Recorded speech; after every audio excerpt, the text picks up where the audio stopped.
Il avait 37 ans.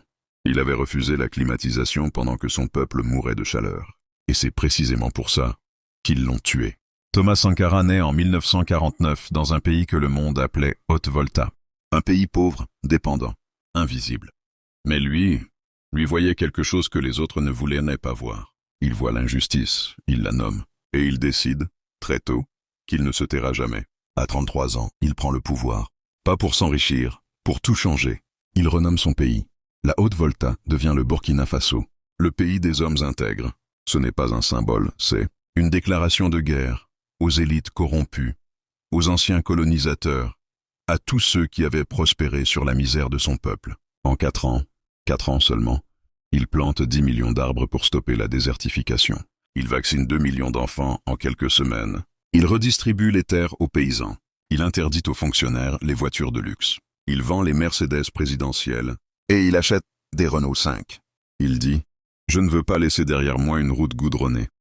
Je veux laisser derrière moi un peuple debout. » Mais voilà le problème avec les hommes debout. Ils font peur aux hommes assis.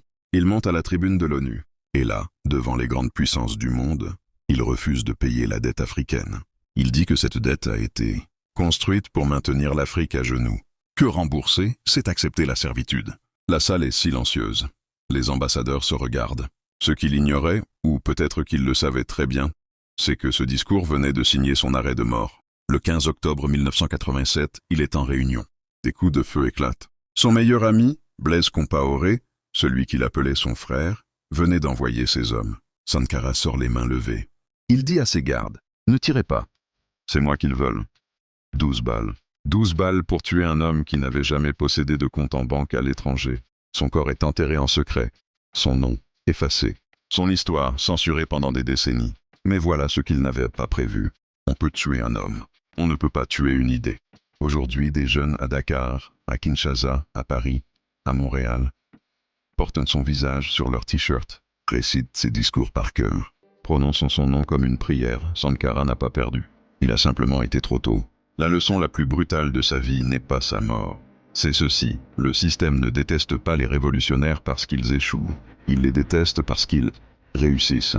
Et quand un homme commence à prouver qu'un autre monde est possible, les gardiens de l'ancien monde n'ont plus qu'une seule option, le faire disparaître avant que tout le monde le croie.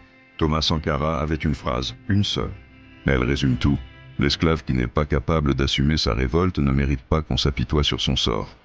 Que ferais-tu si tu avais son courage ?